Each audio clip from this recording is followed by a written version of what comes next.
A paz do Senhor para os irmãos. Graças a Deus que nos dá a vitória pelo nosso Senhor e Salvador Jesus Cristo. Como é que é o nome da disciplina que nós estamos conversando com os irmãos?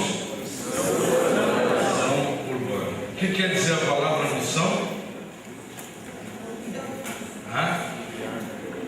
Vamos lá? Vamos retomar? Pode olhar a sua apostila. Nós estamos aprendendo juntos aqui.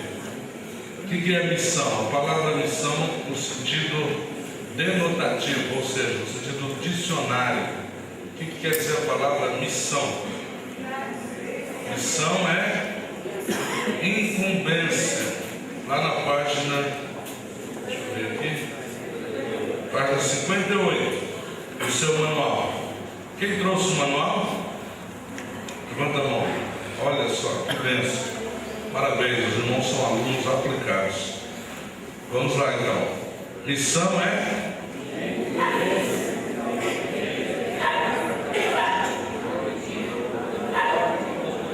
Isso, agora todo mundo junto, não só dois. Vamos lá.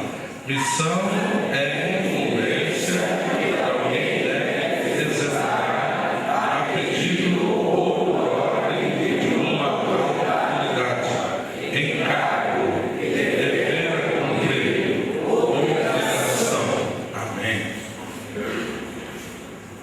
A palavra missão é diferente de missão, missões. Sim ou não? Sim, tem bastante diferença. A palavra missão, nós já vimos aí o seu sentido denotativo. E agora vamos falar também do sentido etimológico. A palavra missão vem de um verbo de uma das línguas mães do português, que é o latim. O latim deve ter sido responsável por mais de 40% das palavras da língua portuguesa. E nessa língua, a língua latina, a língua que os romanos falavam, missão vem de um verbo. Quem lembra o verbo? Isso, verbo mito. Vamos falar juntos? Verbo mito. Que quer dizer? Enviar. Vamos falar juntos? Missão é enviar. Mais uma vez, missão é enviar. Essa palavra missão, ela foi usada no singular pela primeira vez numa palestra de um teólogo, apesar de ser liberal no sentido nosso, fundamentalista. Não é que ele era um homem ateu.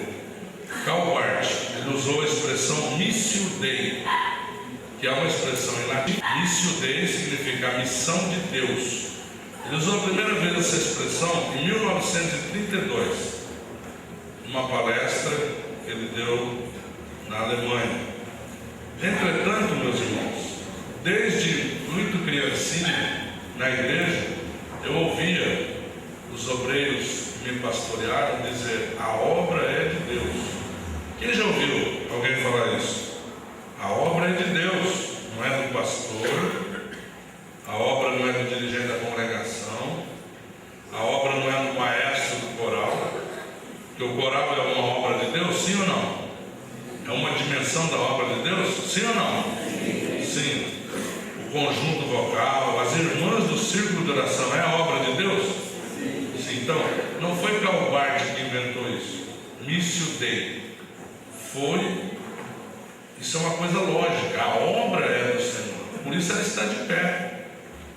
Vamos analisar aqui nesta rodovia. Quanto tempo faz que a igreja existe em Paranaguá? Talvez uns 70 anos, por aí? Isso, exatamente. Vai ser inclusive esse mês, né? Que os irmãos vão comemorar. Então, quase 80 anos. Vocês já pararam para pensar quantas empresas faliram? Quantas empresas faliram no Paranaguá nesse tempo todo? São poucas ou muitas? Muitas. Mas a igreja do Senhor não falha. Ela pode passar dificuldades, problemas, fases, como Cantares compara a igreja à lua, que é por fases também. A igreja, ela pode até ter algumas fases difíceis, não por causa do dono dela, mas por causa de nós. Até mesmo na história da igreja, desde lá do tempo do Senhor Jesus. E por que a igreja não falha, a igreja não quebra, a igreja sempre vai avante? Porque a igreja é de Deus. Vamos falar juntos? A igreja é de Deus. Então essa expressão missio Dei, que em latim é missão de Deus, ela é bíblica. Ela não está escrita do jeito que foi falado, na expressão latina, porque é uma palavra técnica, uma expressão, mas a obra é de Deus. A CPAD, nos seus últimos livros de missão, ela está adotando esse termo técnico, especialmente a obra do pastor John York, um pastor que deu a sua vida, um bom tempo da sua vida lá na África. Estou querendo ver se eu tenho o nome do livro, mas acho que eu não botei. A igreja Missão na Era do Espírito Santo é o título da obra, e ele trabalha essa ideia, Missio Dei, que faz um panorama da missão de Deus em toda a Bíblia Sagrada, em todos os livros da Bíblia. É um livro que eu recomendo que você o compre. Missão na Era do Espírito Santo, John York. A Missio Dei significa a autorrevelação. Deus é que se revela a nós. Deus é que se revela ao homem. Deus se revela ao homem na sua própria consciência, não consciência no sentido psicológico, mas consciência no sentido ontológico, espiritual. Quando Paulo escreve aos Romanos e diz que aqueles que morreram sem lei serão julgados pela lei escrita no seu coração. A palavra coração ali, cardes, não tem sentido dessa bomba que joga sangue. Se o nosso coração fosse colocado aqui para jorrar o sangue na velocidade, na força que ele jorra, ele podia levar o sangue a um edifício de 6 andares, de tanta pressão que o coração faz. Paulo não está dizendo desse coração, essa bomba de carne tão maravilhosa que Deus criou. Paulo está dizendo do espírito humano, Paulo está dizendo da consciência humana. Então, aqueles que morreram sem conhecer a palavra de Deus lá nas ilhas do sul do Pacífico, que nunca viram uma pessoa na vida diferente da deles, a Bíblia diz que esse tipo de gente será julgado pela lei implícita no coração do homem. Deus, como um Deus ético, ele cria o ser humano também ético. O ser humano, ele sabe a noção do certo e do errado. Eu tenho 2 gêmeos, um casal de gêmeos de 5 anos. Já com 2, 3 anos a gente via, todo pai percebe isso, ele sabe, se ele der um tapa na cara do irmãozinho, não precisa ler um regimento interno domiciliar para ele e levar ele a 10 escolas dominicanas para ele aprender que é errado ele dar um tapa na cara do irmãozinho. Dentro dele ele sabe que é errado. Ele tem a lei de Deus escrita dentro dele. Isso fala da consciência. Deus se revela à humanidade pela consciência. Deus também se revela à humanidade pela natureza. A natureza é o maior argumento da existência de Deus. Tem que ter muita fé para achar que Deus não existe. Tem que ter muita fé. É um negócio totalmente absurdo. Alguém olhar, por exemplo, no microscópio, uma célula, olhar toda a estrutura de um átomo, e aquilo está em tudo isso aqui, está em torvelinho, tudo unido uma coisa a outra, e por mais que eles pesquisem, eles não conseguem descobrir qual é a força que agrega e organiza e mantém tudo isso do jeito que nós estamos vendo aqui. E Jesus, ele disse: eu sou o caminho, a verdade e a vida. A busca da ciência é a verdade. O dia que eles admitirem Cristo como a verdade, eles vão entender que o que sustenta tudo é Cristo. Lembrando os irmãos que Cristo é mencionado no Evangelho de João, capítulo 1, como Logos de Deus. Aquela força viva e não impessoal, mas uma força viva, pessoal, que mantém toda a estrutura do cosmos. Como nós cantamos ontem aqui no final das aulas, por Ele e para Ele e por meio dele são todas as coisas. Em Hebreus 1,4 nós lemos que Ele sustenta todas. A palavra que aparece ali no grego é panta, é tudo mesmo. Ele sustenta todas as coisas pela palavra do seu poder. E a palavra, ela é manifesta, em primeiro lugar, na consciência humana. Em segundo lugar, a palavra é manifesta, o Logos, na própria natureza. Por isso o salmista, ele diz que, de um modo maravilhoso e tremendo, eu fui criado. E lá na outra passagem ele diz que os céus manifestam,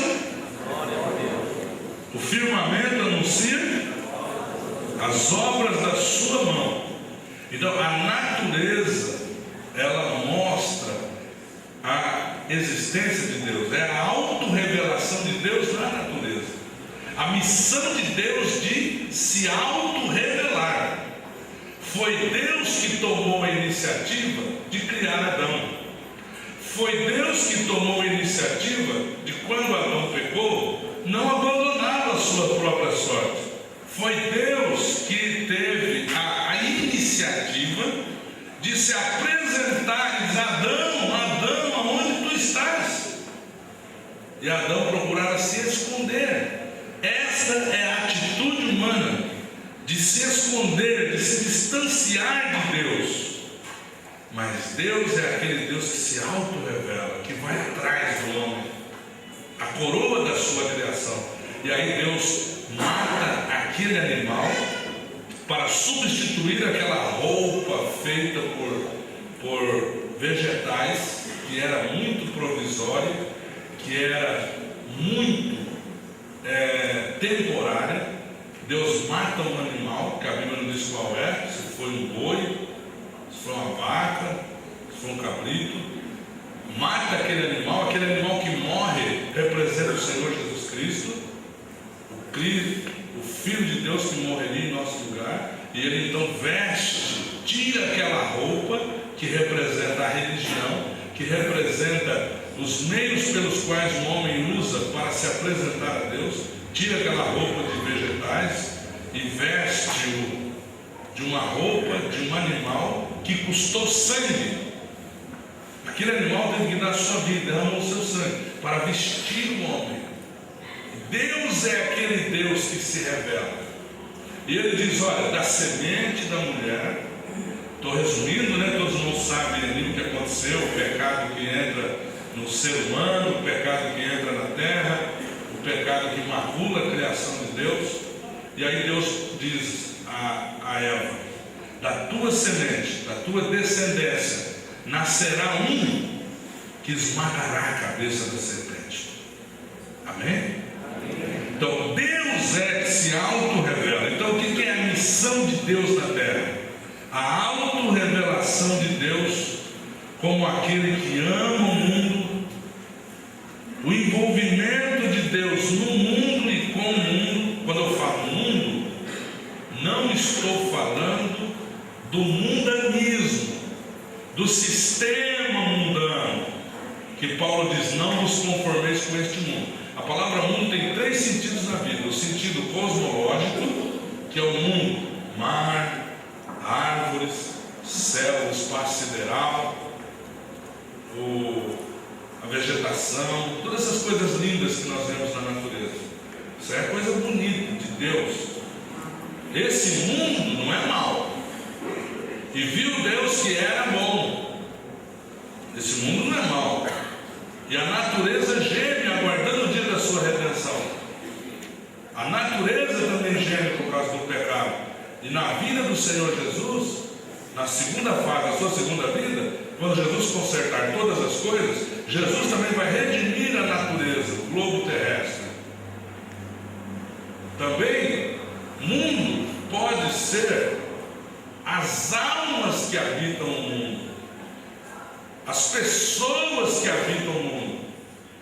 E se eu tirar agora alguém que ficou na gandaia a noite inteira, bêbado, com crack no seu organismo, cocaína, doente, sem tomar banho uma semana, um trapo humano, e colocar aqui, e eu aqui do lado colocar todas as ações da Bovespa, da Bolsa de Valores de Manhattan, todo o ouro dos judeus que estão no subsolo de Nova York, todos os royalties, todo o dinheiro do mundo, e colocar aquela imensidão de dinheiro de bens materiais que vai até na lua, e essa vida humana que não vale nada aos olhos de alguém, e perguntar para o Senhor: Senhor, quem vale mais?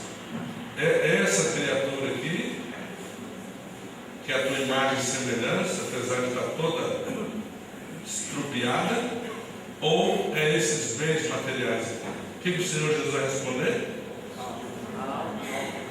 Mais vale uma alma do que o mundo inteiro. Uma alma vale mais do que o mundo inteiro. Então, mundo não é o mundo cosmológico, a natureza. Segunda, o mundo não são as pessoas. Ou melhor, o mundo que Deus ama são as pessoas.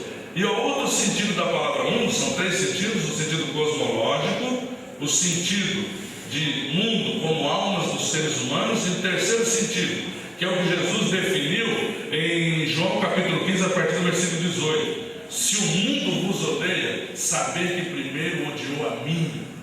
Se o mundo maltrata vocês, saibam que eles maltrataram a mim. Se o mundo não ama vocês, saibam que também eles não amam vocês, eles não amam a mim.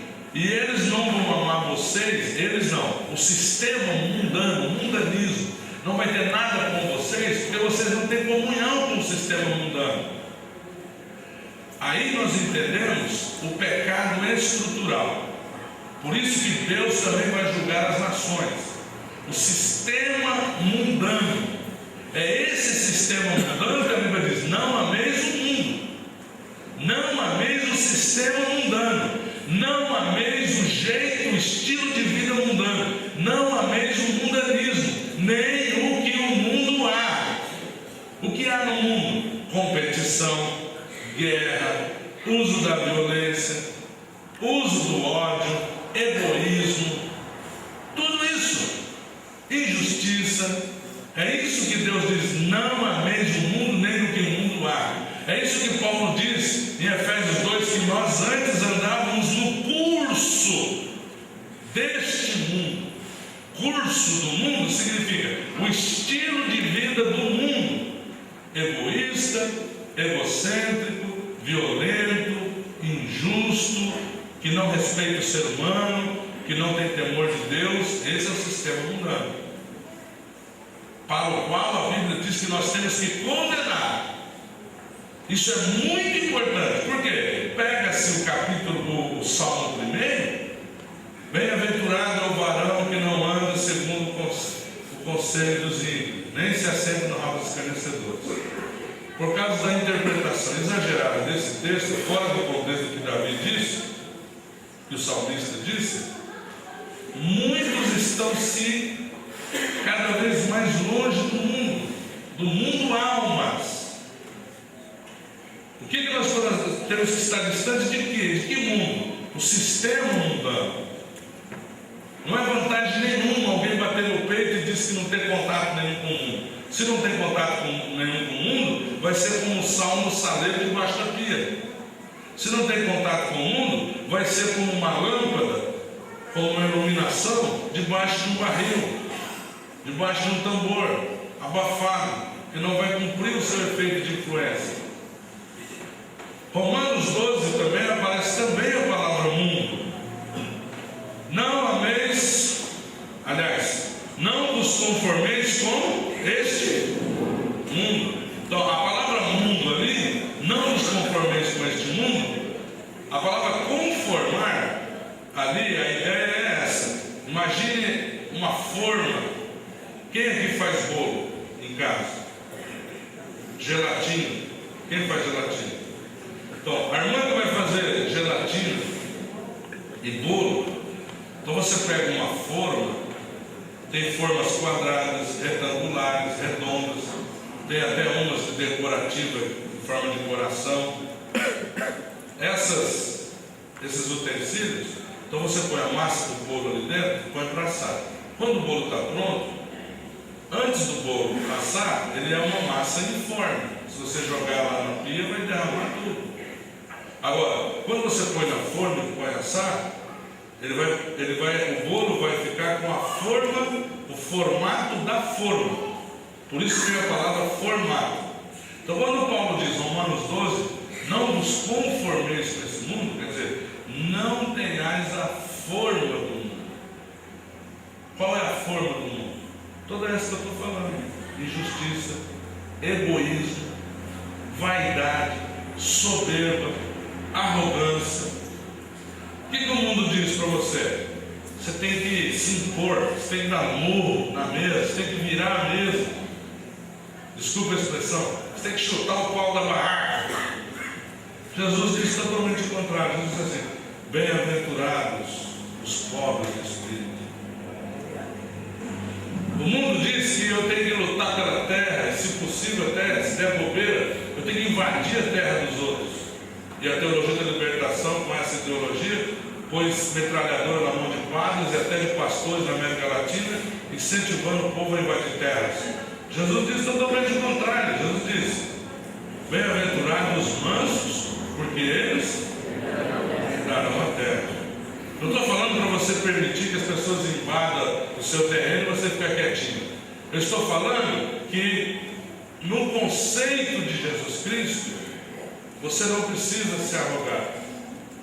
O mundo aí fora diz coisas totalmente diferentes de Jesus. Jesus disse: olha, bem-aventurado quando falarem mal de vocês, criticarem vocês por causa do meu nome, porque foi assim que aconteceu com os meus profetas do passado.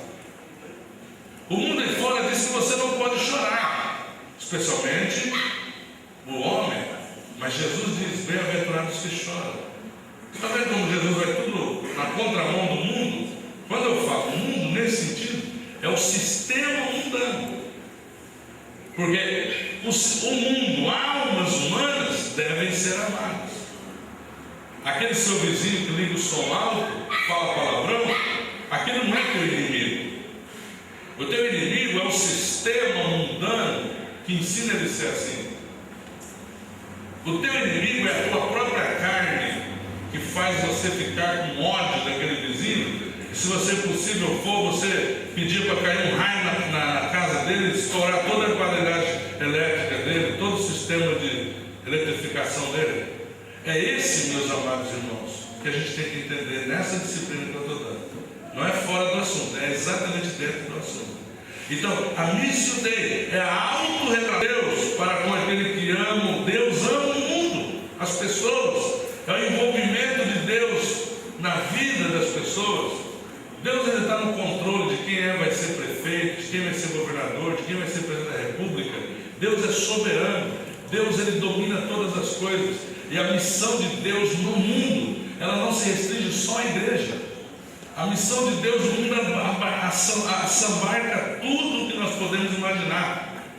Tem gente que quando vem lá no tsunami lá na Ásia, mas o que Deus estava fazendo quando aconteceu isso? E tem agora até uma teoria da teologia deísta, da teologia relacional, e logo vai chegar os livros aí no Brasil, que hoje só tem em inglês, e vai fazer uma bagunça na cabeça das pessoas, falando que Deus não é tão soberano, falando que Deus está à mercê da própria vontade do homem, que Deus não é tão assim poderoso como a gente imagina, e vai encher os livros aí, as livrarias. E por isso você tem que estudar teologia. Teologia a gente não estuda para chegar na igreja e achar que é melhor que alguém, ou chegar na igreja, não estudou nada de grego e fica falando no hebraico. Quanto tempo de grego você estudou para falar isso? E aí alguém vai se exibir para os outros. Não é para isso que a gente estuda teologia. A gente estuda teologia para conhecer melhor Deus. A gente estuda teologia para adorar o Senhor. A gente estuda teologia para servir mais os nossos irmãos. Você estuda teologia para isso. É para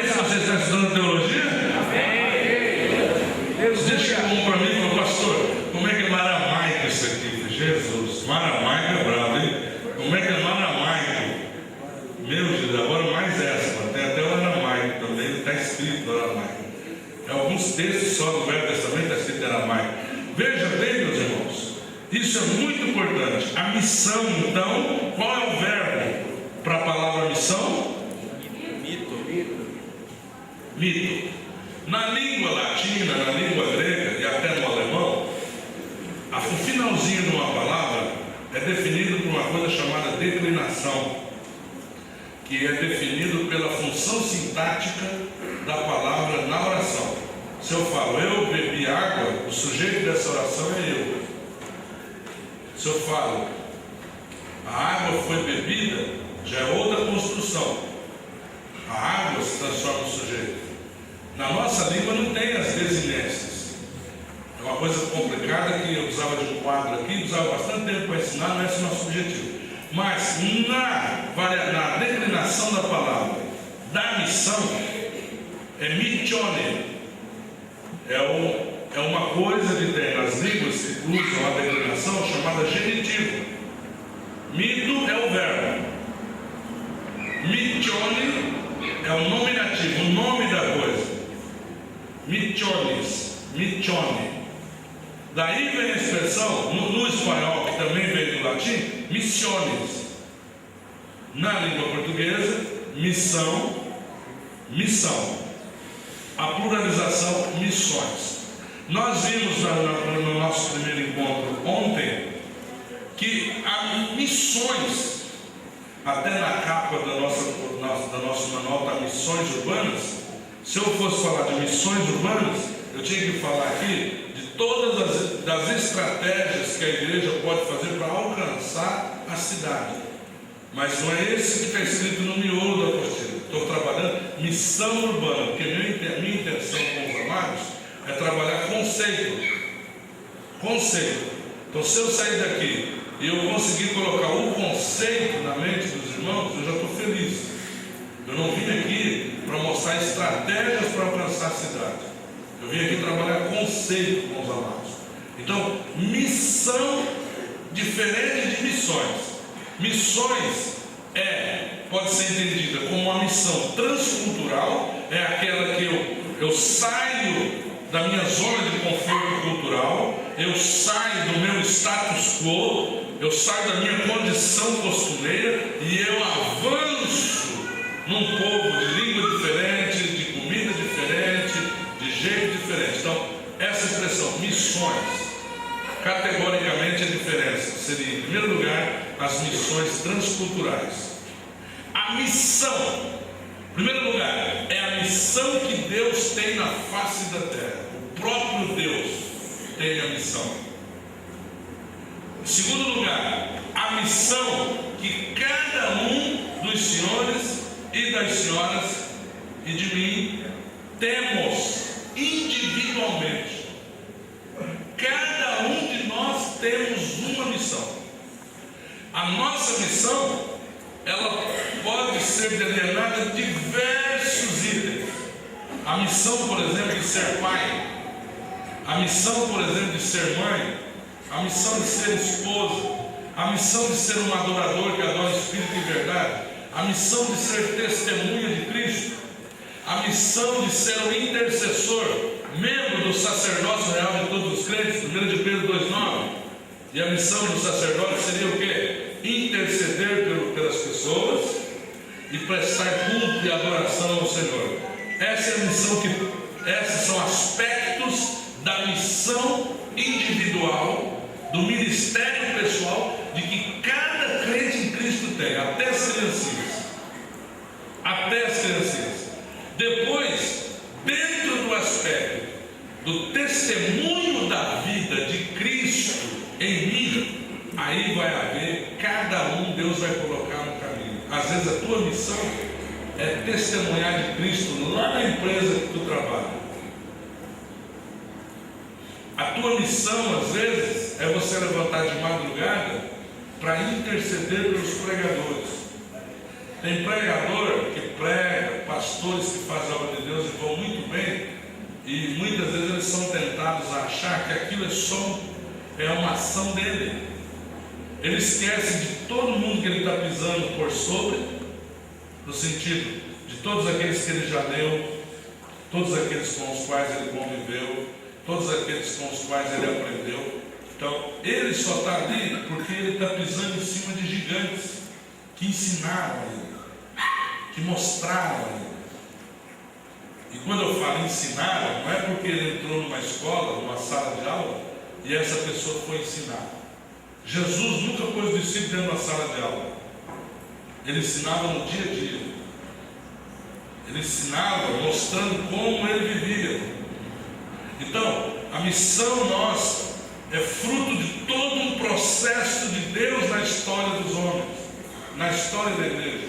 Então você que tem uma missão, você que é uma pessoa que de vez em quando você sente um peso, e há pessoas aqui dentro assim, que sentem como se tivesse um peso enorme sobre si.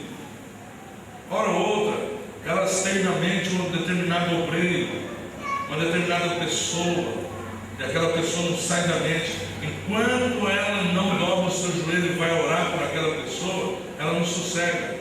Por quê? Porque certamente essa pessoa tem um ministério intercessório.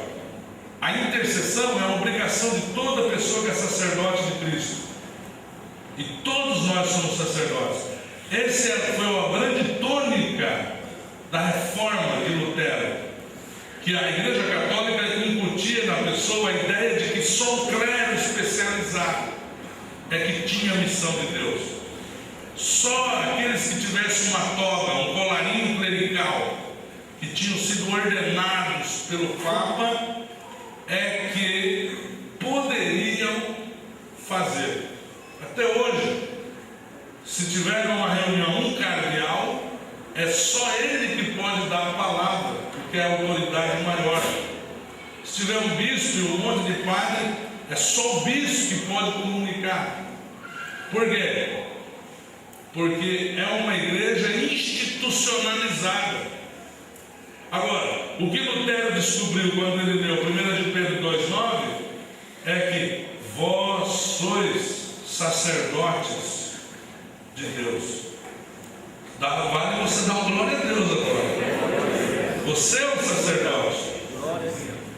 Quando a igreja utiliza, quando a igreja tem o discernimento de descobrir quem são as pessoas da igreja que têm os dons ministeriais, que é diferente de dom espiritual, quando a igreja percebe que alguns homens têm dons ministeriais, e a igreja então separa-os, ordena-os e coloca-os numa posição de liderança, isso é necessário, porque a igreja ela não é só o corpo místico de Jesus na face da terra. A igreja também ela é uma organização, ela precisa de CNPJ, ela precisa de um endereço, ela precisa de uma estrutura, ela precisa de alguém para controlar o patrimônio dela. Precisa. Entretanto, nós não podemos permitir que isso seja exageradamente o meio pelo qual a igreja venha a ser uma instituição humana. Meramente. A igreja não é só uma instituição humana. A igreja não é uma coisa. A igreja somos nós. A igreja é o povo de Deus. A igreja, Deus age na história através da igreja. Você crê que isso é verdade? Isso é muito importante. Então, existe a missão individual que Deus tem para cada um dos irmãos. E lá no céu vai ter muita surpresa. Nós aqui, pode ser que aqui dentro, hoje pela manhã, alguém esteja olhando eu falar aqui, se fosse medir na ótica humana, porque para a gente medir tem que usar medida humana, porque somos seres humanos, alguém poderia achar que eu sou a pessoa que estaria recebendo o maior galardão de Deus, porque eu estou falando para o maior número de pessoas numa posição de maior proeminência. Entretanto, nós vamos nos surpreender demais lá no céu. Às vezes, a pessoa que vai ter um galardão mais elevado aqui dentro hoje de manhã é alguém que nem na igreja aparece. É às vezes alguém que na igreja nem nota a sua existência. Por quê? Porque para Deus não existe isso, dessa missão ser mais importante que aquela. Quantos estão entendendo essa verdade? Como eu estou trabalhando com conceito, eu vou aprofundar um pouquinho agora. Missão vem do verbo mito, enviar. Então veja bem, missão, o próprio Deus, Ele foi ao encontro do homem. Para começar, foi Ele quem criou o homem, não precisa ter criado. Ele criou o homem, o ser humano. Em segundo lugar, Deus enviou os patriarcas. Em primeiro lugar, Deus enviou Adão para gerenciar o globo terrestre.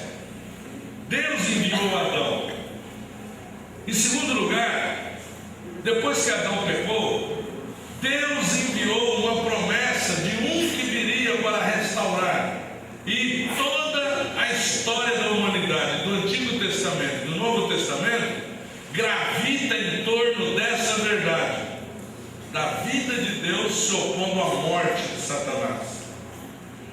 Muitas vezes a luta é descrita no aspecto só moral, do bem contra o mal. Era melhor a gente pensar diferente. Era melhor a gente pensar a luta da morte contra a vida. E isso poderia ser resumido tudo naquele texto que Jesus disse, que o ladrão só vem para, primeiro, roubar, matar e destruir. Mas eu vim para que tenham vida e a tenham em abundância. Toda a história da humanidade, da Bíblia Sagrada, ela pode ser resumida nessa verdade, da luta da morte contra a vida de Deus. Quantos estão entendendo isso? Então Deus envia um homem para edificar a partir de si uma nação, Israel. Deus envia Abraão. E Deus diz a Abraão: em ti serão benditas algumas nações da terra. É assim? Em ti serão benditas todas as nações da terra. Então Abraão foi enviado.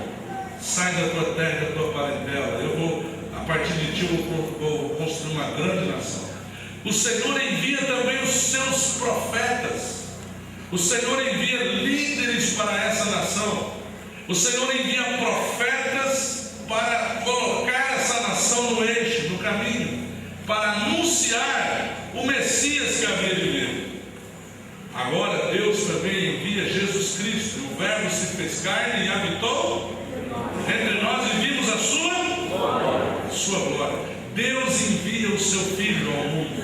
Olha, tudo é missão, é enviar.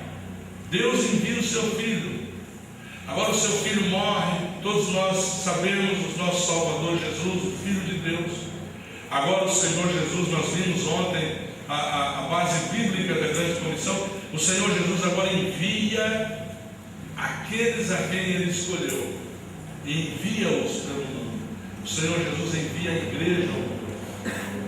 Ele disse: não vos deixarei só, não vos deixarei órfãos, eu vou enviar o Consolador. Ele disse: estarei convosco todos os dias. O Senhor Jesus não está mais conosco fisicamente, por isso Ele enviou o seu Espírito. Ele disse: convém que eu vá, convém que eu vá, porque é contra a lógica eu ficar aqui num corpo glorificado, diferente da natureza humana corriqueira. Eu tenho que ir, a minha missão já foi cumprida do ponto de vista do ministério terrenal. Eu tenho que ir, porque se eu não for, o Consolador não virá a voz. Aí então Deus envia, a pedido de Cristo, vamos usar essa metáfora, Deus envia o seu Espírito para potencializar a ação da igreja. Veja, sempre a ideia de enviar, isso é missão. Isso é missão. E agora a igreja é enviada para todo mundo. Quantos estão entendendo essa verdade? Quando você nasceu, Deus tem uma missão para ti. Na aula 2, nós conceituamos ainda estamos conceituando a missão urbana. Agora nós vamos entrar ali em alguns alguns textos bíblicos. Abra, por favor, a sua Bíblia, nestes textos apresentados, citados no seu manual, por favor, na página 64. Vamos ver a incidência da ideia da cidade no Novo Testamento. E a maior evidência disso são os escritos de Lucas. Ontem eu falei do perigo do engavetamento da teologia. Nós temos que fazer isso, fragmentar em matérias para efeito didático, para pôr no currículo, para definir carga horária, cristologia, eclesiologia, pneumatologia. Entretanto, o ideal seria se nós conseguíssemos estudar tudo junto, mas não dá. O tempo não permite, nenhum curso vai conseguir fazer isso. Mas toda cristologia estudada fora da missiologia e da eclesiologia pode dar distorção na prática da igreja. O que define a missiologia não pode ser a denominação à igreja. O que define a missiologia deve ser Cristo. Você quer aprender a fazer missão? Vai para Jesus. Veja como Jesus fez a missão. Isso é muito importante, irmãos. A cristologia deve definir a eclesiologia e a missiologia, não o contrário. Se Cristo não definir, aí nós caímos nas garras da institucionalização. Então veja, Lucas 8. E aconteceu depois disso que andava de cidade em cidade. Veja só, e aldeia e aldeia. Qual é a diferença entre cidade e aldeia?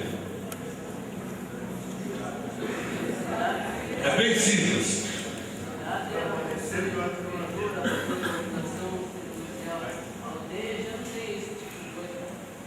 Normalmente, a gente podia dar várias definições, né? A quantidade de pessoas, mas daí seria uma coisa muito subjetiva.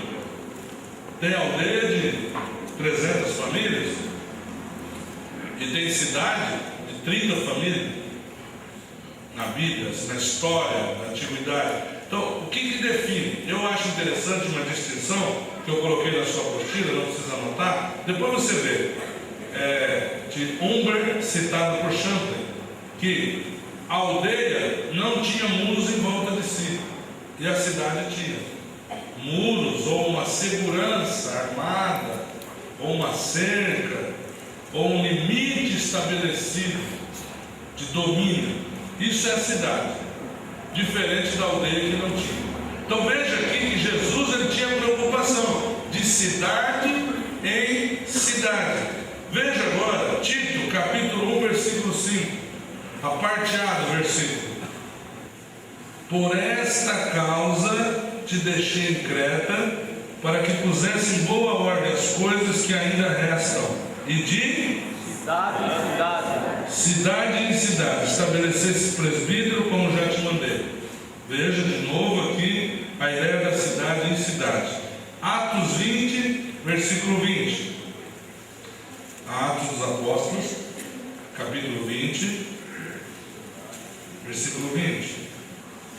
Paulo, ele não usa a expressão cidade aqui, mas ela está implícita.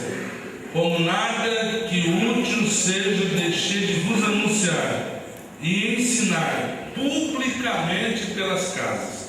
Esse publicamente era nos aglomerados urbanos onde ele pregava.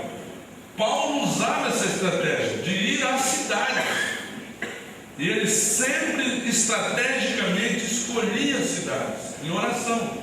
Os irmãos se lembram que na segunda viagem ele tentou 3 vezes ir para a Ásia. E o Espírito de Cristo impediu. O passaporte dele não foi aceito. Naquele tempo não tinha passaporte, né? Estou usando uma metáfora, vocês vão entender melhor. Às vezes as autoridades não deixaram ele entrar. Às vezes o dinheiro não deu para chegar até o lugar. Aí ele, preocupado, foi orar. Veja, quem define a missão não é eu, não é você, amado. Quem define a missão é Jesus. Jesus não queria, ele queria, ele achou que tinha que ir para a Ásia. Mas ele foi orar e de noite ele teve uma visão que apareceu um varão macedônio, com sotaque macedônio, com língua macedônia, com roupa macedônia, e disse: passa a Macedônia e ajuda-nos. Então você vê, Paulo, ele procurava estrategicamente as cidades. Se você olhar o mapa e estudar, você vai ver que isso foi uma obra do Espírito Santo e foi uma estratégia dada pelo próprio Espírito de Deus, amados. Veja que a cidade sempre foi um objeto de alcance de Deus. O movimento pentecostal moderno, que teve um marco inicial em 1906, quando uma jovem chamada Agnes falou em línguas estranhas e foi registrado oficialmente, e o batismo com o Espírito Santo foi uma doutrina que ficou esquecida, aproximadamente esquecida do ponto de vista histórico de se escrever, mais de 1000 anos. E o pentecostalismo moderno reaviva isso. E onde tudo começou? Numa cidade, Los Angeles, na Califórnia. Começou com um homem que fazia uma escola igual essa, Instituto Bíblico, com cerca de 30 e poucos alunos. John Farnham, que era um pastor metodista, e Deus começou a tocar no coração dele, ele começou a aprofundar os estudos. Um dia ele deu um trabalho para os seus alunos, ele lançou um problema bíblico para os alunos: o que é o batismo com o Espírito Santo e como ele se evidencia? Ele deu um trabalho de férias para os alunos fazerem. Eles fizeram. Quando eles voltaram, eles foram apresentar o trabalho depois das férias de 20 ou 30 dias. Aí ele perguntou: qual conclusão vocês chegaram? E eles disseram: olha, nós chegamos à conclusão de que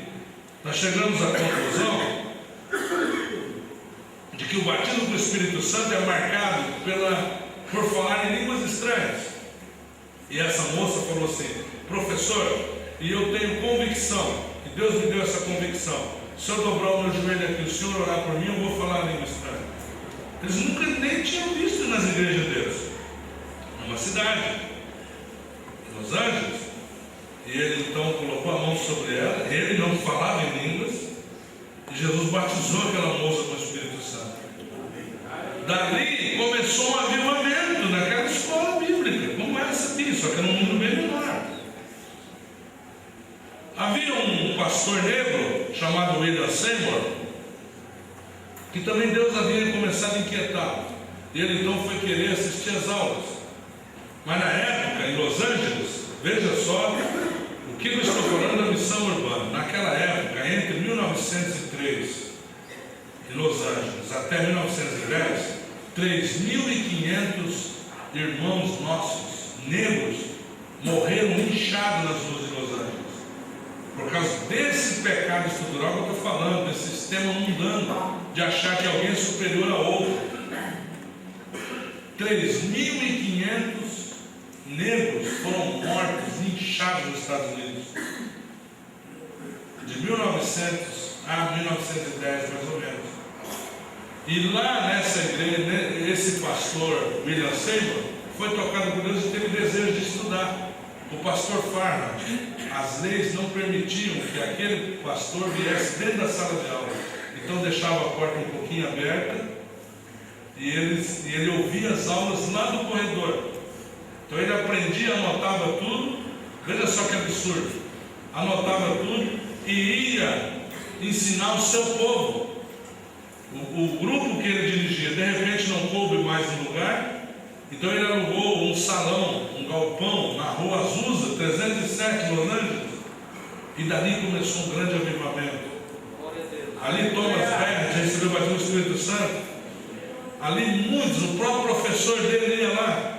Aí de repente era um dos únicos lugares na América que negros e brancos sentavam juntos, falavam em língua junto, oravam junto, não tinha um líder, era o Espírito de Deus que dirigia. Repete, meus irmãos, o mundo inteiro começou para lá, para receber esse avivamento.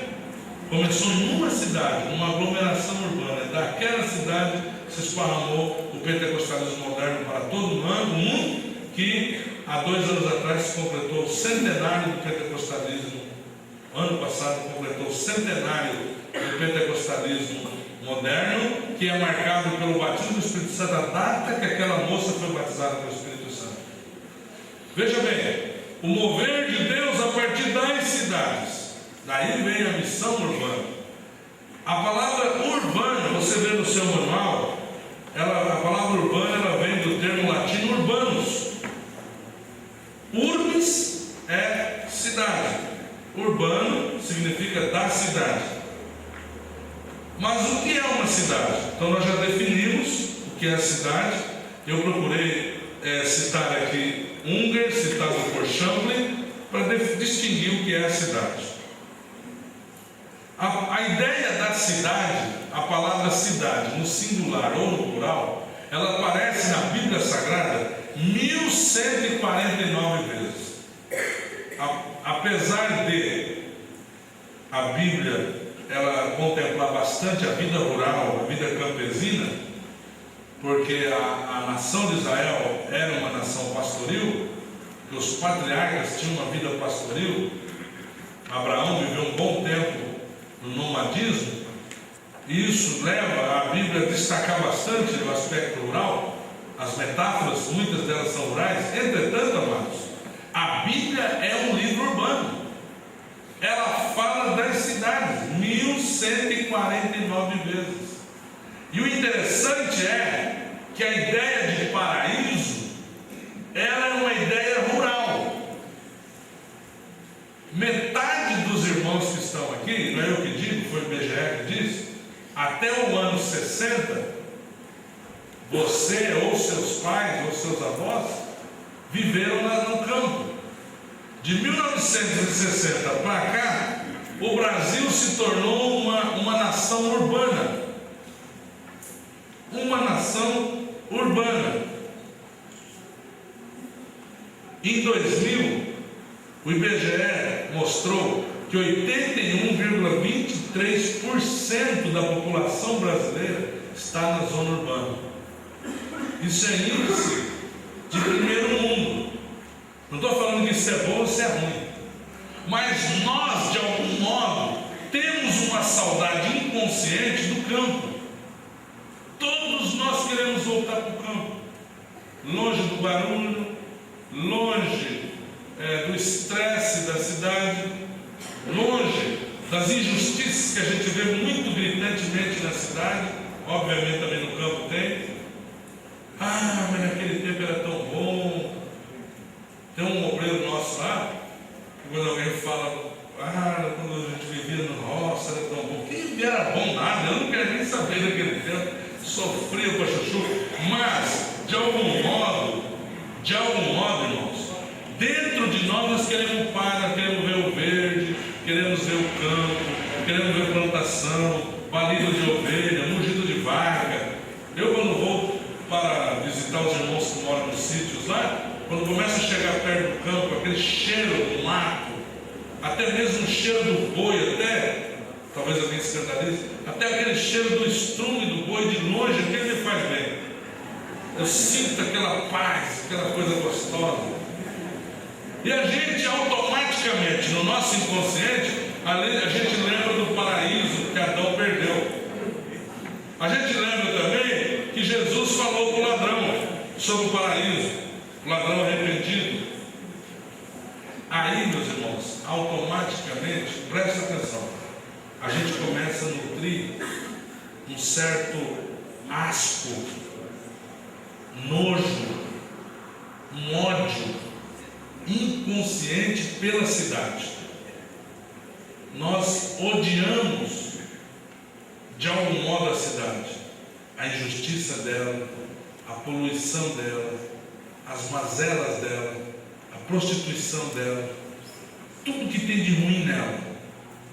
Agora eu pergunto aos amados, como é que nós vamos evangelizar um lugar que nós não temos simpatia?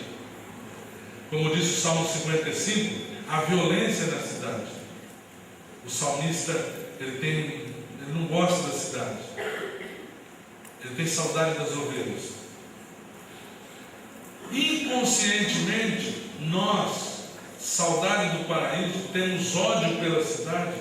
Automaticamente, nós não podemos cumprir a missão de Deus na cidade se nós não amamos a cidade. Jesus, quando olhou Jerusalém, ele não teve ódio de Jerusalém, raiva de Jerusalém. Jesus olhou para Jerusalém. A Bíblia diz que Jesus fez o que sobre Jerusalém? O que Jesus fez sobre Jerusalém? Chorou sobre Jerusalém. Esses dias eu passei numa rua lá em Maringá e me deu uma crise de choro diante de uma situação que eu vi lá de prostituição. Você chora por Paranaguá? Você ama Paranaguá? Você já parou para pensar isso?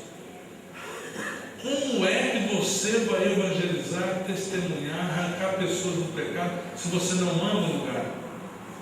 Eu li a história de um missionário que foi enviado para uma cidade e ele odiava aquele lugar. Aí ele fez uma estratégia. Ele sentou no banco da praça e ele olhava uma pessoa e ele orava assim: Senhor, eu quero amar aquela pessoa igual o Senhor ama. Aí ele olhava a pessoa, ficava olhando: Senhor, me dá amor por essa pessoa, me dá amor por essa pessoa. Aí a pessoa entrava no estabelecimento, saía, ele continuava olhando, Senhor, me dá amor por essa pessoa, até a pessoa sumir da vista dele. Aí ele pegava outra pessoa, agora essa: Senhor, eu quero amar essa pessoa, me ensina a amar como o Senhor ama essa pessoa. Aí ele olhava a pessoa, ficava fixo na pessoa, até a pessoa sumir da sua vista. E assim ele fez por muito tempo. Dentro de pouco tempo, ele estava amando aquela cidade. Você já reparou que a Bíblia acaba não com o paraíso, mas a Bíblia acaba com uma cidade? Deus vai nos dar uma cidade que a impressão da descrição dela é como se fosse uma pirâmide em metragem quadrada, a mesma altitude, mesma largura, mesmo comprimento. Quanto mesmo, pastor José? Você lembra? 3.600 quilômetros, né? Ele mediu até tantos mil côvados. Se não me falha a memória, dá aqui como em Salvador, mais ou menos. Essa cidade, Deus vai nos dar uma cidade, irmãos. Ele não vai dar um campo, Ele vai dar uma cidade. Eu só estou falando isso para os irmãos pensarem. Você deve amar a sua cidade, a cidade para a qual Deus te mandou. E por que muita gente não faz missão?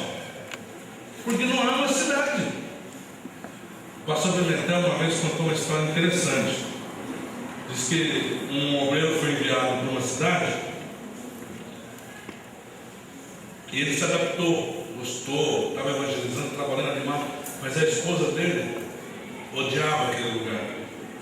Ela tinha saudade da igreja onde ela saiu, que tinha coral, tinha banda, os parentes, a mãe, o pai dela estava lá. Aí um dia o marido estava descansando depois do almoço assim, com a rede. Aí ela foi se rastejando por baixo assim, aí virou. Aí ela deu uma engrossada no contralto dela, a voz assim: eis meu servo, que o teu tempo nesta cidade já acabou. Volta para o lugar que eu te tirei. Aí ele acordou assim, meio na dorme.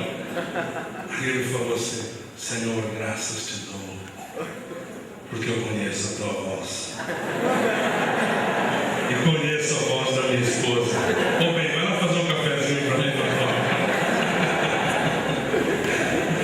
Você ama Paranaguá? Você ama a sua cidade? O que você está fazendo pela sua cidade? Você ama a sua cidade? Converse um minuto com o seu irmão sobre isso aí. Pergunta para ele o que ele está fazendo pela cidade. Converse com ele, um minuto para você conversar.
E ele não conseguiu achar uma palavra, aí ele colocou de tal.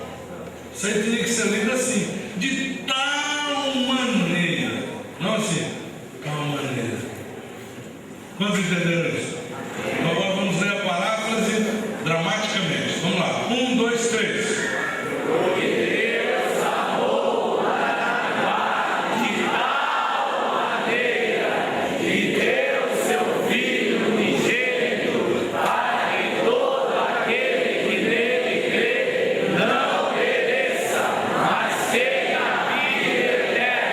Você quer ser um instrumento de Deus na missão para a sua cidade? Agora, por que muitas pessoas não fazem a missão? A missão urbana, a missão pessoal. E nessa perspectiva, missão pessoal é adorar a Deus, ser sacerdote do Senhor, segundo 1 de Pedro 2,9, adorar o Senhor, interceder pelas pessoas, testemunhar a vida de Deus, criar os filhos conforme Deus quer, relacionar-se com o cônjuge como Deus quer, relacionar-se com a sociedade como Deus quer. Tudo isso é missão pessoal. Fritar coxinha na cantina pode ser uma missão pessoal que Deus tem para uma pessoa. Tem um casal no nosso campo, eles sustentam um casal de missionários no Norte Velho do Paraná, fritando coxinha. Eles fazem a campanha do trigo, fritam a coxinha e vendem 3 ou 2 domingos da sua congregação, e com aquele dinheiro eles juntam todo mês, uma congregação grande, eles juntam todo mês em torno de R$400, e eles enviam essa oferta para um casal de missionários da nossa igreja no Norte Velho aqui do Paraná. Veja, tem várias formas de fazer missão. Tem uma moça em Maringá, ela gasta no telefone uma média de R$100. Ela telefona para os missionários uma vez por mês, 2, às vezes até 3 vezes no mês. Fala com a filha do missionário, tem dia que ela liga e fala com a esposa, lê um pedacinho de um texto, lê um versículo, fala às vezes uma pregação que eu preguei no domingo, manda e-mail, telefona, ora no telefone pelo missionário. Veja, é uma forma de fazer missão. Tem uma irmã lá na nossa igreja que ela é aposentada pelo fundo rural. Aquela irmã, gente, é um mistério de Deus a vida dela. Ela dá todo mês 10 Bíblias para a igreja. Ela vem, entrega o seu dízimo no envelope, entrega a oferta para o programa de televisão no outro, entrega a oferta da assistência social e entrega 10 Bíblias. Teve um dia que o irmão ficou constrangido de receber tudo aquilo, porque a gente sabe quanto ela ganha. E enquanto isso, pessoas da igreja que têm condição de fazer muito mais pelo Senhor não fazem. Você quer pedir para Deus revelar o que você pode fazer na obra de Deus? Eu dirigi uma congregação que tinha um obreiro, ele chegava 1 hora antes de começar o culto. Cooperador da igreja, o diácono. Ele dobrava o seu joelho, orava 20 minutos a meia hora. Aí ele levantava, ele abria todas as janelas, abria as portas laterais, dava uma limpada ali no banheiro, via o papel higiênico, via o sabonete, via a toalha, organizava tudo. Quando estava faltando 15 minutos para começar o culto, ele ficava na calçada, sorrindo para as pessoas. Sorrindo para as pessoas. Será que pode-se fazer missão sorrindo? Sim ou não? Sim. Interessante a história de Moody. Um dia ele foi para a escola dominical, lá onde ele dirigia em Chicago. Na janela de uma casa tinha uma criança. Ele olhou, Good morning. A criança sorriu, bom dia. Ele foi para a igreja. No outro dia, ele era um homem muito grandão. No outro dia, aquela menina trouxe o irmãozinho dela para ficar na janela, só para ver o homem de Deus passar. Bom dia, filho. Bom dia. No outro dia, estava a mãe das duas crianças. Com certeza, ó, tem um homem grandão que passa aí, sorri para a gente e dá bom dia.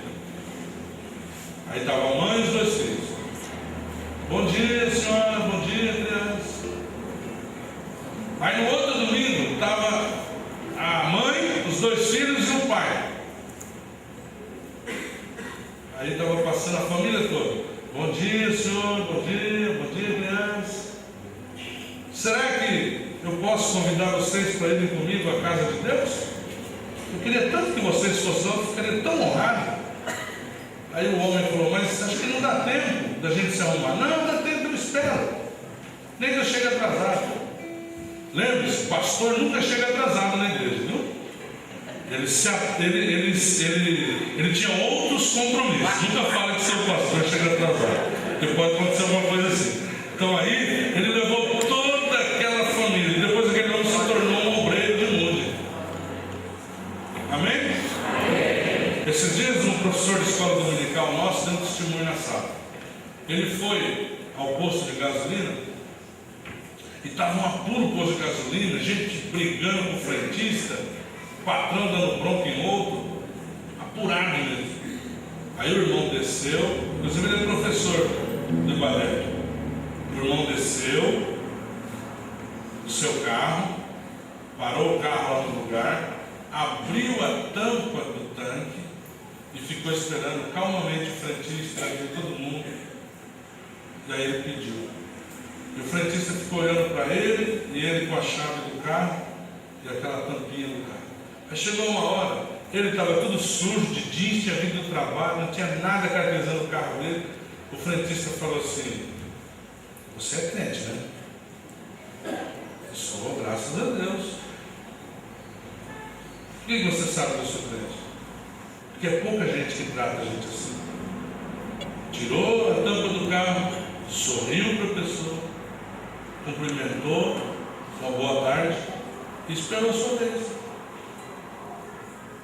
Veja que você pode fazer muito pouco testemunhando da vida que há em Cristo, da vida que há em você. Você não está à toa nessa vida. Quantos creem que isso é verdade? Agora, por que muitos não fazem a missão de Deus? Porque eles têm paradigmas negativos na cabeça. O que é paradigma? Essa palavra foi consagrada em 1963 por um homem chamado Thomas Kuhn, que escreveu um livro chamado Revolução Científica. Paradigma quer dizer um padrão, um modelo. Trocando em miúdos. Calma, permita que o pátio da igreja fica na porteira, no carro, não tira nada daqui, eu quero sair. Não, acho que o mundo está enganado, isso aí não tem. Isso aí é uma antimissão. A antimissão é essa é a missão do capeta.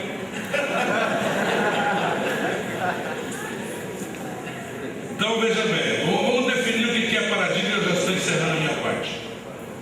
Eu sou capaz, sem Deus me dar o dom da palavra do conhecimento, eu sou capaz de imaginar o que 90% dos irmãos vão comer amanhã na hora do almoço.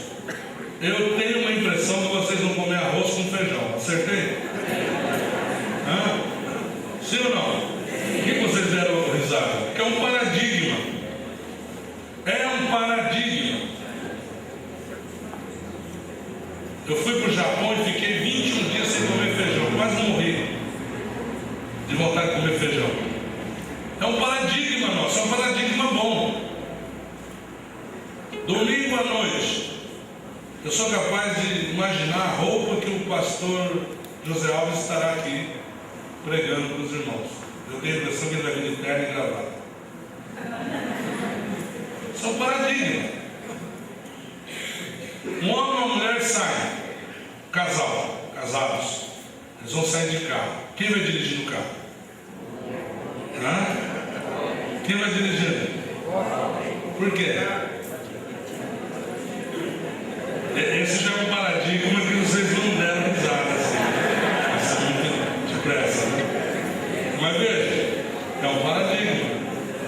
esse casal vai jantar no restaurante.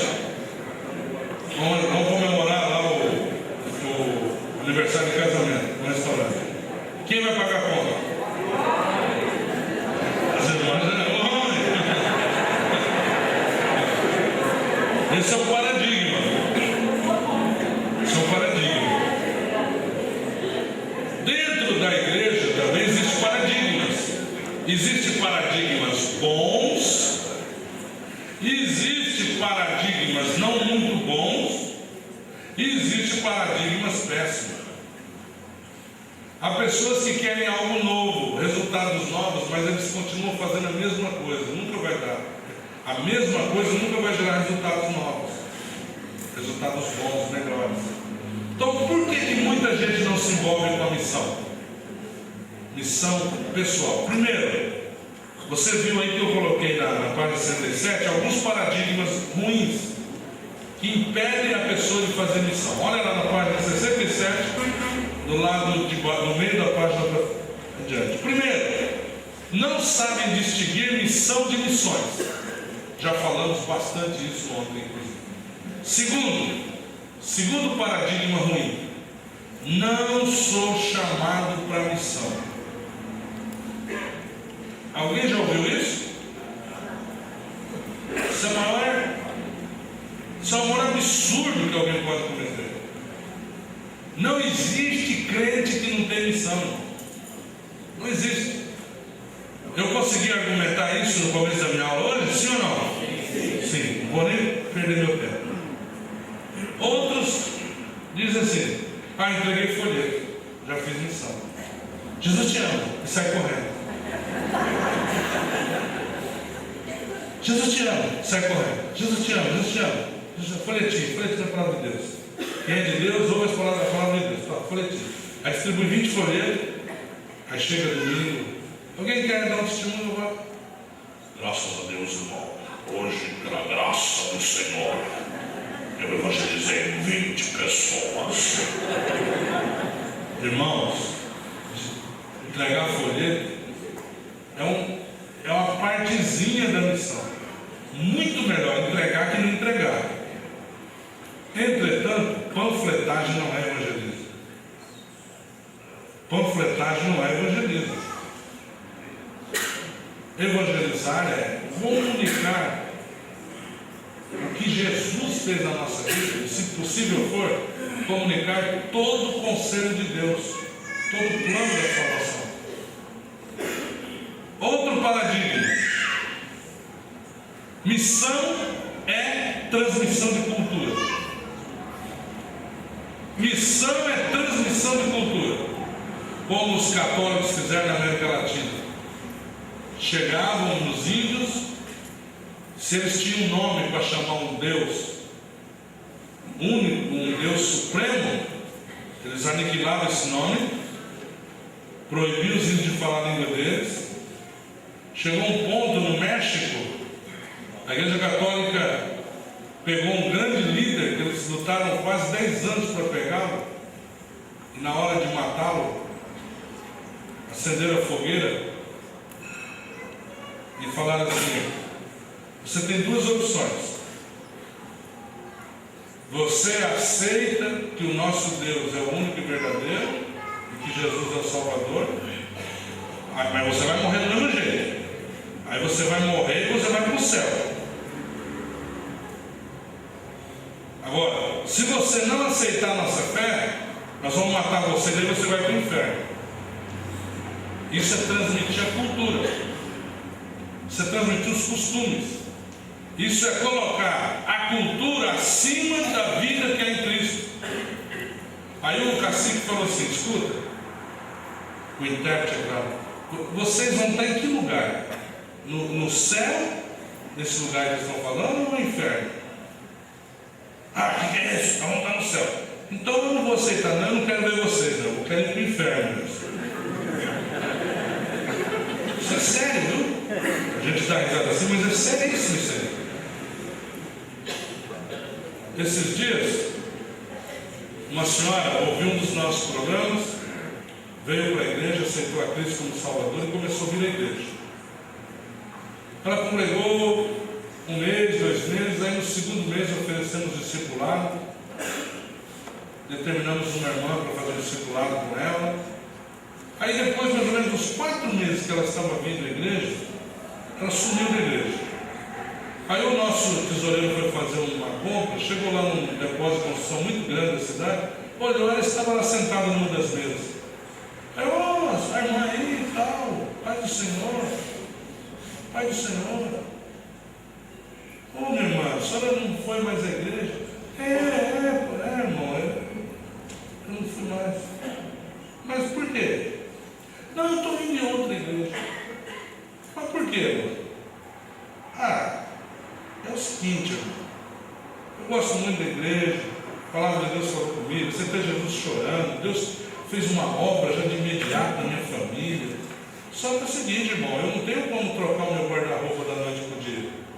E toda vez que eu ia lá, eu via que tinha umas irmãs que me olhavam com a cara feia, por causa da minha calça comprida. Eu nunca usei vestido na minha vida. Eu olhei que tinha umas irmãs que olhavam para mim, me fulminavam com os olhos. Eu não vou trocar meu guarda-roupa da noite para o dia. Missão não é transmissão de cultura. Então quer dizer que está liberado? Essa palavra é nojenta, viu? Pastor, está liberado. Está liberado você ser cheio do poder de Deus, ser cheio do Espírito Santo, ser cheio de dom. É a salvação. Ele está liberando você ganhar almas para isso. Está liberado. Mas veja, missão não é transmissão de cultura. Vamos correr. Missão também não é feita porque as pessoas dizem assim, muitos, eu não posso me envolver com o mundo porque o mundo é mau. E nós já definimos o mundo aqui no começo da aula. Por causa deste paradigma, os crentes estão cada vez mais distantes das pessoas e as igrejas, essa daqui não, porque nós sabemos que é a igreja que evangeliza, mas muitas igrejas estão se transformando em trincheira.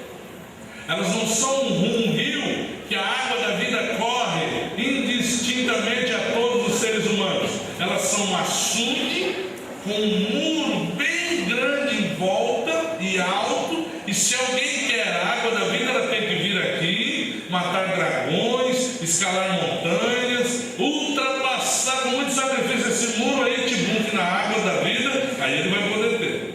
Senão, nós não fazemos nada para buscar essas pessoas. Quem aqui se converteu depois da fase adulta? Levanta a mão. De vida. Você se lembra como foi difícil para você entrar dentro da igreja? Foi difícil ou não foi? Agora imagina, uma cultura totalmente diferente, linguagem diferente. Já pensou um crente chega hoje na nossa igreja? O fogo vai cair hoje aqui. Ele nunca ouviu falar isso. Ele fica olhando para o teto. Que negócio é esse? Irmãos, as concupiscências da carne, elas não devem estar na vida do crente. Aí o camarada fica, concupiscência da carne. Será que é um açougue novo que abriu? Imagina a situação dele. Irmãos, as tribulações dessa vida. O culto de domingo nós estamos fazendo para nós. E o começo da Assembleia de Deus não era assim. O culto de domingo era para o pecador. Tudo era em função do pecador. Hoje uma pessoa aceita Jesus, muitas vezes tem que pedir, pelo amor de Deus, alguém aí, vem com essa pessoa aqui na frente. Talvez aqui eu tenha uma pessoa que é bem melhor isso do que na nossa região.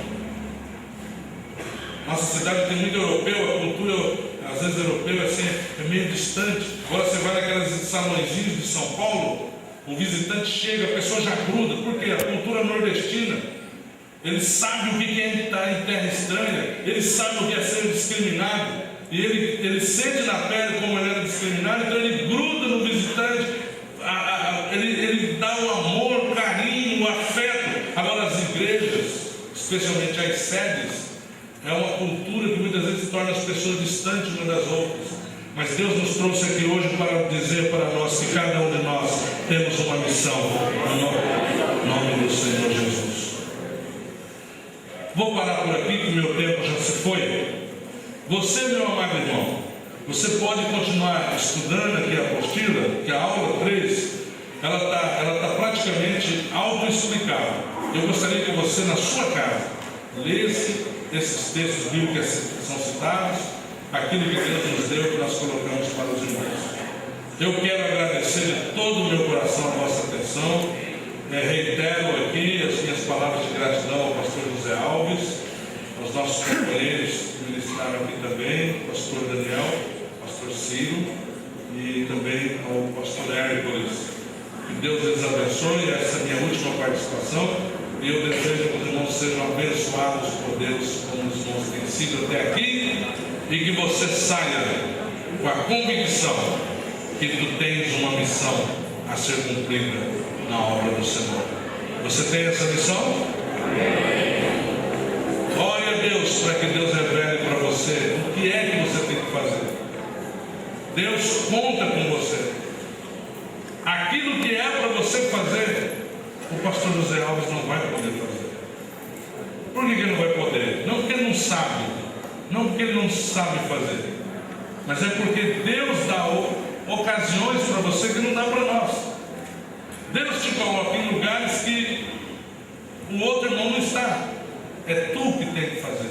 A missão é tua. Ela é intransferível. Ela é intransferível. Só você. Muitos Jonas não estão por aí também. A história de Jonas, ela se repete. E Deus respeita. Deus respeita. Às vezes, Deus usa outros para ir a Nínive.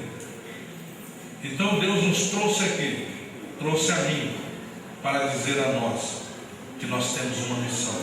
Há algo que Deus vai nos usar para só nós podermos fazer. Quantos creem que isso é verdade? Que Deus les abençoe, em nome de Jesus. Quero rogar que os irmãos se coloquem de pé, no nome de Jesus. Pai, nós te adoramos e bendizemos o teu nome. Entramos na sua presença pelos méritos de Jesus, o teu Filho. Nós te louvamos por esta manhã, por este dia. Te louvamos por esta palavra. Te louvamos pela vida dos teus servos que estão organizando este evento.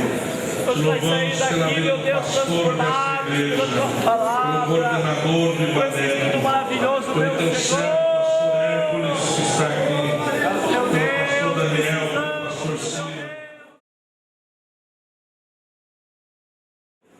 É uma pergunta aqui, os conceitos. Se a irmã não entendeu bem a diferença entre missão e missões.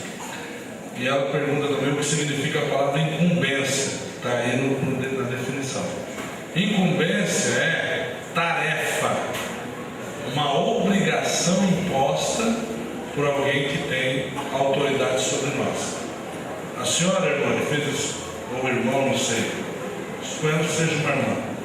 Você sai da sua casa e fala para a sua filha: você lave a louça do almoço. Isso é uma incumbência, uma tarefa que você deu à sua filha.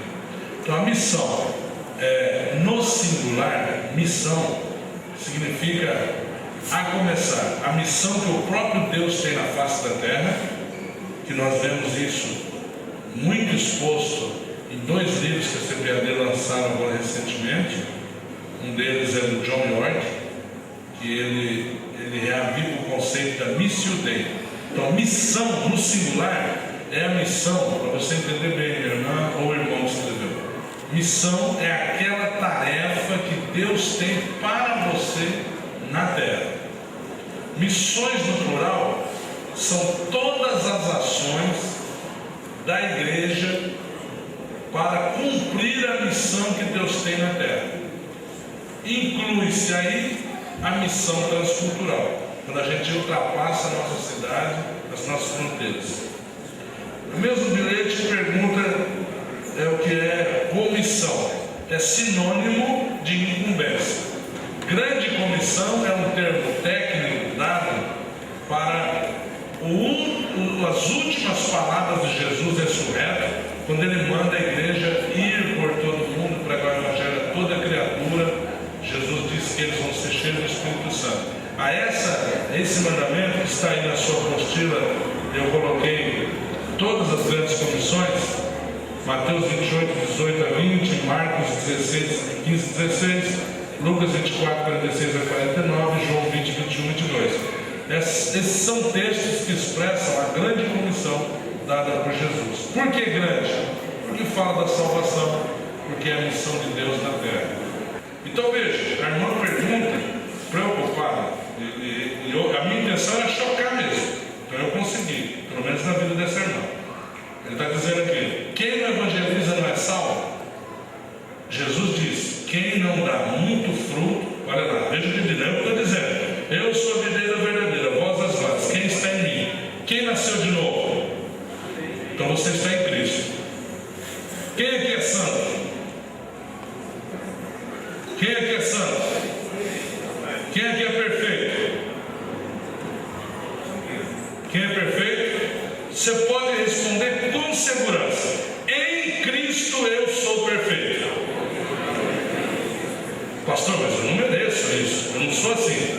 Ninguém merece. Pela graça sois salvos por meio da fé. Isso não vem de vós, é dom de Deus, não vem das obras para que ninguém se glorie. Efésios 2, 8 e 9. Nós estamos em Cristo. Se nós estamos em Cristo, ele diz assim: quem está em mim e eu nele. Olha aqui, Jesus ele vai contra a lei da física. Se a água está no copo, o copo não pode estar na água. Mas Jesus diz que no âmbito espiritual é assim que acontece.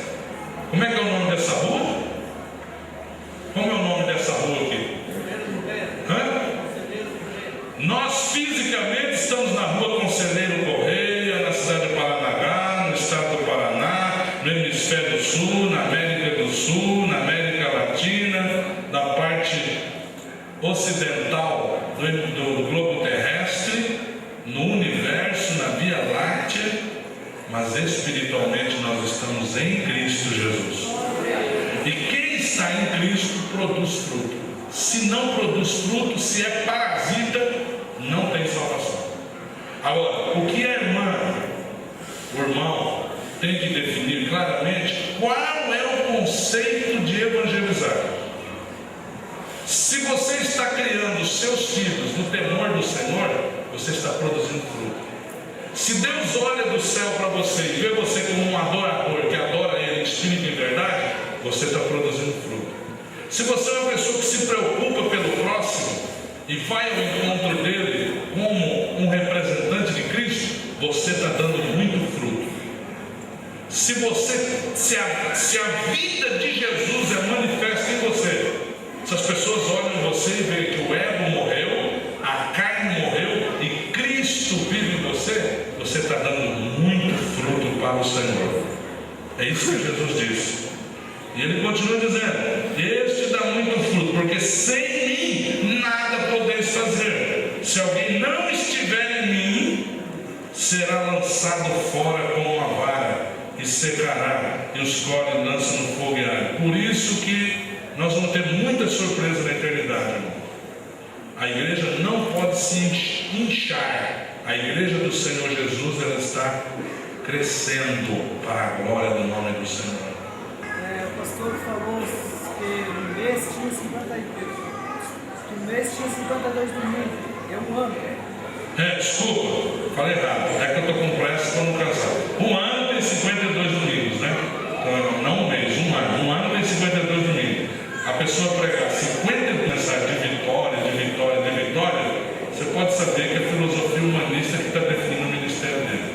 Pega a nota de rodapé da Bíblia Pentecostal, de Colossenses 3. Lá na nota de rodapé, quando Paulo diz das vãs sutilezas e das filosofias, veja essa nota de rodapé embaixo, você vai ver lá umas 12 características da filosofia humanista.